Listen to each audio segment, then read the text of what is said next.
Hi guys, Iron Cameraman is here. Dafuk Boom has finally published 71 episodes of Skibidi Toilet. In it, we saw a lot of unexpected and interesting, and he also did not forget to dilute it with a Speaker Man dance just for fun. And in today's breakdown, you will find out what new ability showed us Titan TV Man, what happened to G-Man, and how he managed to improve even more in such a short time. And also, why did the Astro Toilet saw the unkilled agent and just looked at him and did not kill him? And most importantly, what was in that container that was taken away from the lab? To these and many other questions I will answer today, so watch from beginning to end, so you do not miss anything. And of course, put a like under this video, because if we get 1,000 likes, I will release another video with more details. Anyways, here we go. From the first seconds, we can notice that this episode takes place at the same time as the third part of episode 70. And with this episode being 2 minutes long and part 3 being 6 minutes long, as you may recall, this means that G-Man is 4 minutes early to fly out of the lab. And even with the fact that TV Man Titan and Speaker Man Titan, as we saw at the end of episode 70, have already flown off, most likely towards G-Man, they still won't catch up to him in time. But now let's talk about the cameraman himself, who was watching the plunger. On his tablet, we can notice that it has no numbering, although earlier Dafuk Boom used to indicate which cameraman owned the tablet. So this cameraman is apparently so unimportant to the plot that he didn't even bother and indicated that he was just a cameraman. And another interesting detail in this scene is, of course, the connection lost sign and the interference. As you may remember, it was at the moment of this interference in episode 70 that Plunger became invisible, and there was a recording error sign on the top right. As I suggested in my past analyses, as soon as Dafuk Boom or his assistants infiltrate the heads of the cameramen, there is an instant loss of connection on all devices that broadcast the camera. Remember this fact. We will still need it for my next theory. After that, we see exactly how one of the Titan's TV Man screens broke. As you remember, back in episode 70, we noticed it and wondered who did it. It turned out to be a lot simpler than we thought. It turns out it was broken by one of Skibidi's rocket launchers. But what is the saddest thing is that this screen will no longer be able to fly on his jetpack, because TV Man Titan lifted it with his hands and put it in place. So maybe this TV will need to be completely replaced, not just replace the screen. Of course, after this incident, TV Man Titan got angry and said these words. But it turns out that's not the whole arsenal. We can see here that some more rocket launchers started throwing missiles as well. Speakerman Titan and Cameraman Titan started shooting back to blast them on approach. But unfortunately, their power wasn't enough to hit all of them. However, TV Man Titan showed a very cool ability.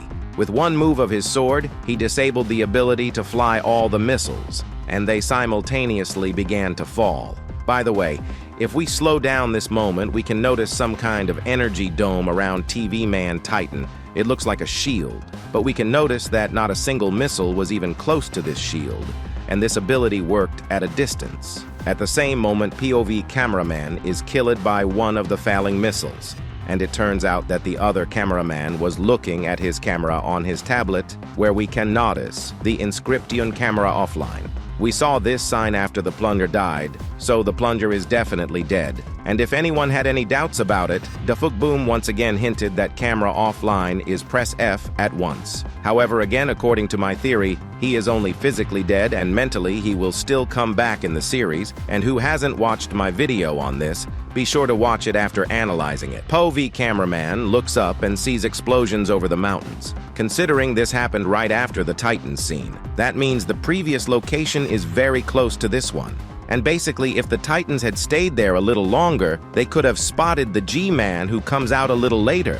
However, since the plan was to go to the scientist, just in case he didn't have time to fly off the roof. At this time, the G-Man and the Skibidi Toilets with the container successfully escaped. But let's go back to this scene now. We can notice here a lot of cameramen with red guns and toilet papers, which, as we know from episode 70, are grenades. These cameramen are some kind of special forces. And in the middle, we can also spot a speaker man in black doing a dance from the game Fortnite. This is not the first time that the speakermen flex and give a good mood to the audience with their cool moves, but this time I think this speakerman will also be an important character for the plot.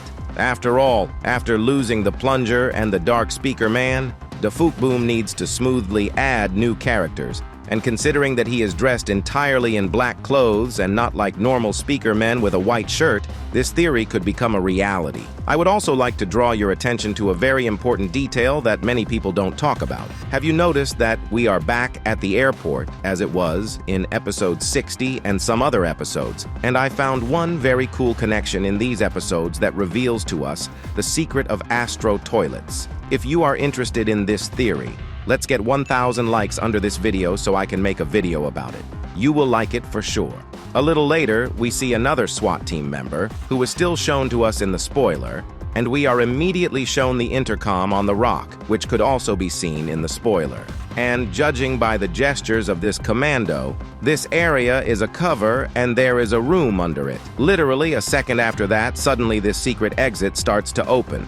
First, 2 Skibidi toilets come out of it, along with a container. Inside it, we don't know what's inside yet, but I'll try to give you my opinion, given the meeting between G-Man and the workers, who, by the way, could be seen here. And also that he is a coward, which he has shown repeatedly. His plan was to run away from the lab without even trying to protect the scientist. After all, at the moment he flew away, the scientist was not dead yet, and he could have saved him if he had wanted to. However, as usual, he decided to escape in a clever way, and for this, he took with him a container with the most important books and technologies from the laboratory, and with him were also workers, which are also very necessary to G-Man because the main laboratory is captured by agents. And for the race of Skibidi toilets to somehow continue its survival, he will have to create another laboratory from scratch, so this container is very important. There's another suggestion that there may be hostages in the container, as I think there may also be hostages in the form of agents. After all, we already saw in episode 70 how Skibidi Toilet used Cameraman's body to deceive him, and in the situation G-Man is in now, he needs extra assurances that he won't die. Perhaps at the most dangerous moment, he'll reveal his cards and blackmail the hostages so he won't be killed. And if this is true, I think he will hold hostages not the usual agents, but those who we remember, such as the same simp cameraman, which we have not been shown for a long time, or the body of Red Cameraman, and other popular agents that we have not seen in the 70 episode. As G-Man rises, we see his improvements. He has added lasers to his sides again, and the joke that he will have 1,000,000 lasers in the future is starting to ring true a little bit at a time.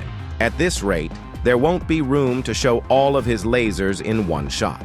Unfortunately, he successfully kills a very large number of agents and camera helicopters. And then we can also spot the Skibidi of the man we last saw in episode 66. As you can see, he too has improved, and we can notice 2 swords behind him, and also a laser on his right hand. It seems to me that during the confab with G-Man, the workers tried to attach all the remaining ammunition to the surviving Skibidi toilets, which is why we see these improvements in such quantities. In the background, we see the workers flying. By the way, I initially thought they were Astro toilets, but then I took a closer look and realized they weren't. It's just that their hands look a lot like the Astro toilet hands from episode 1, part 70. The G-Man throws an eyebrow-raising kudos to the Skibidi man for his kills. And lastly, he does a control shot from the POV of the cameraman, who falls behind some rubble from the blow. But his camera still shows us what happens next for a while. We can catch a glimpse of the G-Man flying off in the direction of the container, and 2 seconds later, the Astro toilet arrives. We can see from his eyes that he noticed the cameraman's POV, but did not do anything about it. At first, it may seem like he didn't do it because he was just lazy. After all, he didn't start a normal battle with the Titans until the end either. But actually, I think there's a different reason. He came and stopped just above this particular secret door, and with his eyes, it was like he was looking for something important. After realizing that what he needed was no longer here, he too went in the direction of the G-Man. I think he was looking for just the container, and there's something in there that even the Astro toilets need. Timing-wise, if you pay attention, this scene takes place almost at the same moment when the scientist is already trapped and all the agents with the Titans are near him.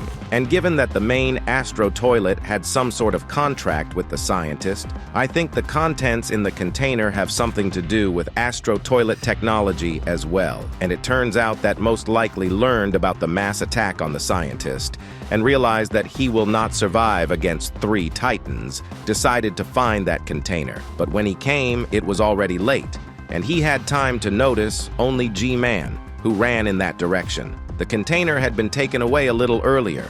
G-Man is not liked by Astro Toilets. We know this from episode 60. And after the death of the scientist, it is not difficult to guess that he now needs to hide from both races, not only from the agents. That's why he didn't even try to save the scientist and realize that his chances were 0. The Astro Toilet's speed is much faster than G-Man's, but considering that G-Man successfully escaped from the Titans in episode 57, and considering that the Titans only found him in episode 65, 8 episodes later, and that was his fake version, I think, given his previous experience, he will be able to hide from the Astro Toilets for a while too. As you know, this was the final episode of Season 23, so most likely, as usual, Dafuk Boom will release this season and show additional secret scenes there that will reveal even more details we've been missing. So be sure to subscribe to the channel so you don't miss my breakdown. And also don't forget the Plunger Theory video if you haven't watched it yet. Highly recommended. Bye.